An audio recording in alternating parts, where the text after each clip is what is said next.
In this video, I'm going to talk about 4 sleeper specs that might be worth looking out for.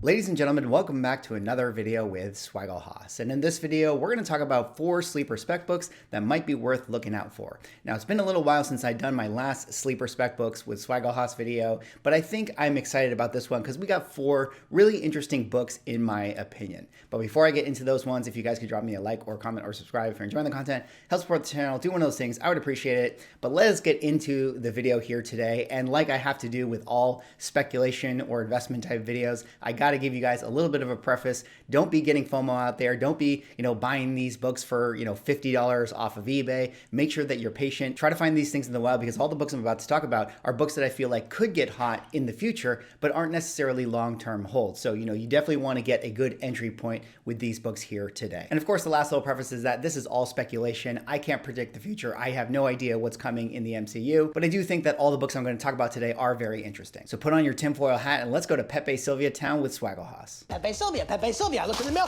Well, this whole box is Pepe Sylvia. All right, with that all out of the way, let's get into the first sleeper spec book I have for you guys. And this one has a little bit of a caveat because as you can see, there are actually 4 books on your slide, but we're going to talk about this main one first. And that one is actually going to be the Free Comic Book Day Civil War 2 #1 from 2016. And what is the significance of this? Well, this is the first appearance of Wasp, or the Nadia Pym version of Wasp. Now, who is Nadia Pym, you say? Well, she is the daughter of Hank Pym and also Maria Trovaya, who made her first appearance in Tales to Astonish #44. Now, don't get that confused with Janet Van Dyne. Maria was actually Hank Pym's original wife, and they had a kid, and that kid was Nadia Pym, who made her first appearance in this book. Now, this is a book that came out in 2016 and was written by Mark Waid. And one of the things that I think is interesting about this book is that, we got Ant-Man in the MCU in 2015. And of course, the Wasp version of the character that was in that movie was played by Evangeline Lilly. So to me, it seemed like they wanted to create a Wasp character that would represent the Evangeline Lilly version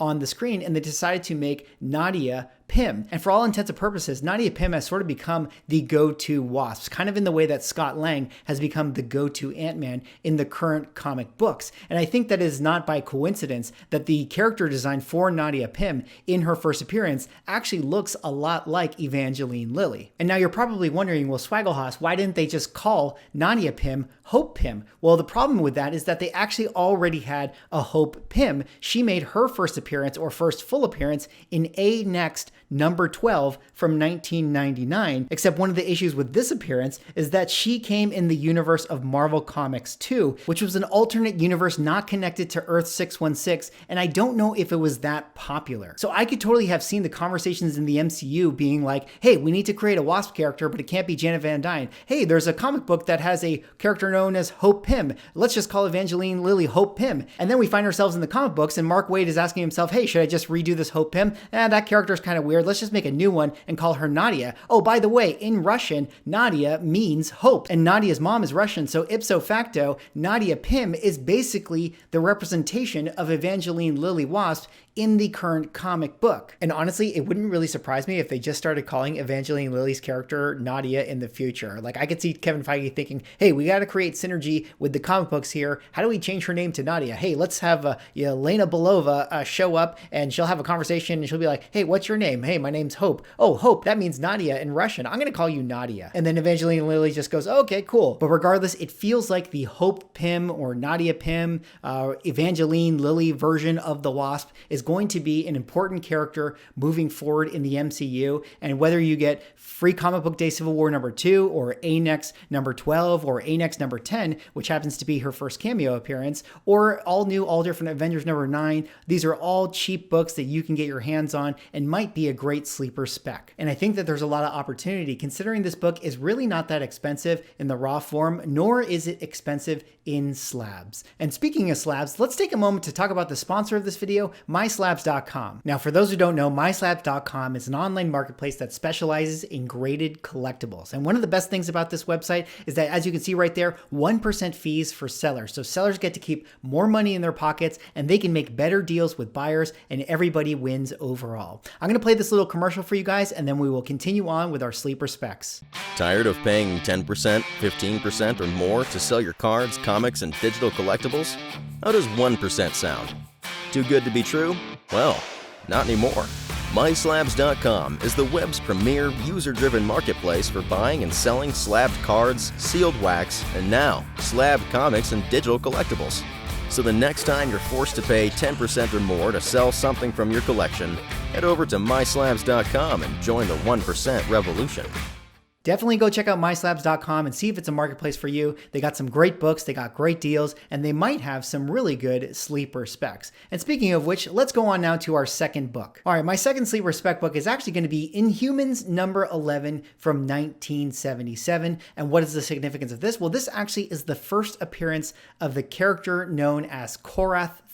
Now, who is Korath? Well, Korath, as you would know, later becomes Korath the Pursuer, but most famously, he's the character played by Djimon Hounsou in the MCU. You guys know the character, the one that was asked, I'm Star-Lord, and he goes, who? Now, I know what you guys are thinking. You're thinking to yourself, hey, didn't Korath die in Guardians of the Galaxy 1? He's not going to make a return. And while that may have been true of, the old MCU, I think that no character is actually ever dead. And Djimon actually mentioned in an interview recently, just a couple months ago, that if they asked him to come back as the character, he 100% would do it. He said, of course, he would be happy to. And he also actually mentioned that, his character is basically a robot. So even though he got unplugged by Drax, there's nothing to stop them from, revitalizing the character. And maybe they will reform him into the official Korath the Pursuer character, which is why I also have Quasar number 32 on your slide as well, where that is the book where Korath actually becomes, Korath the Pursuer,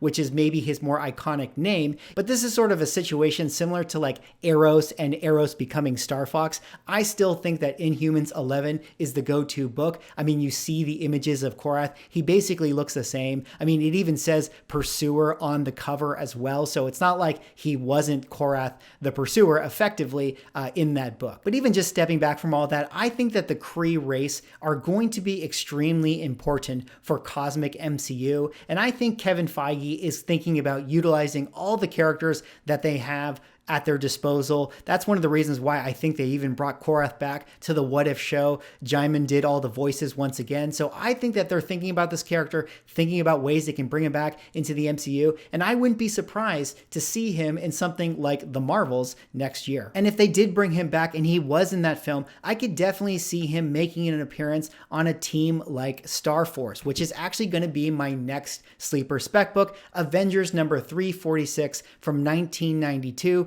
Written by Bob Harris. And what is the significance of this? Well, like I said, this is the first appearance of the Kree team known as Star Force. Now, who is Star Force? Star Force effectively is the Avengers of the Kree. Now, we already did get a version of the team in Captain Marvel, led by Jude Law's Yon-Rogg. But I think that we're going to be getting a more comic accurate version in the Marvels, because as we know, joining Brie Larson in the sequel is going to be characters like Ms. Marvel and Monica Rambeau, and maybe even Valkyrie. And if they're forming a team of Marvels, it begs the question, who are they going to fight in that film? And my suspicion is that it's going to be a team like Star Force, like they're going to take on a bunch of Kree soldiers. Now in this book right here, Star Force was originally made up of Supremer, another book that I've talked about his first appearance, Ultimus, Minerva, Korath, Atlas, and Shatterax. Now, all those characters have different first appearances that I think are really interesting, but kind of like what the MCU does, I think that there's going to be different versions of characters that they use for Star Force, which is why I'm suggesting this book right here, the first appearance of the team. Which brings me to the last sleeper spec book I have for you guys today, and this one is going to be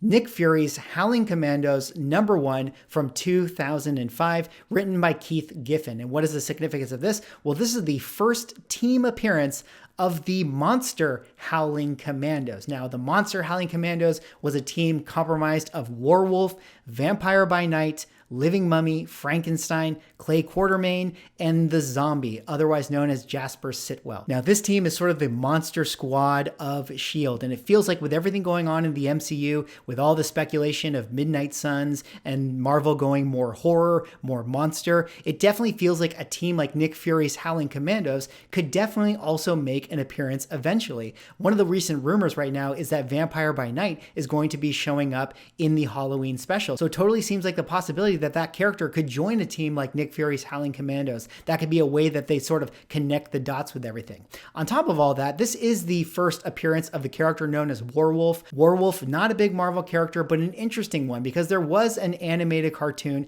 that was done by Disney Marvel called Hulk, Where Monsters Dwell. And in that movie, they did feature this version of the team, the Howling Commandos, Monster Howling Commandos. They had all these characters like Vampire by Night, like Warwolf, teaming up with Doctor Strange. So you can really see how they are, testing the waters for these sort of dynamics overall. And I think that this one, being kind of a low-key sleeper, a really cheap book, could be a really interesting one that definitely gets hot in the market if they ever do something like this in the MCU. Well, that is all I have for this video. Let me know what you guys think. Do you guys have any of these books? Remember, don't get FOMO. I am sure you can find all of these books that I talked about here today in back bins for probably less than $5 to $10. So make sure you don't overspend. Anyways, drop me a like, comment, subscribe if you're enjoying the content, and I will see you in the next video.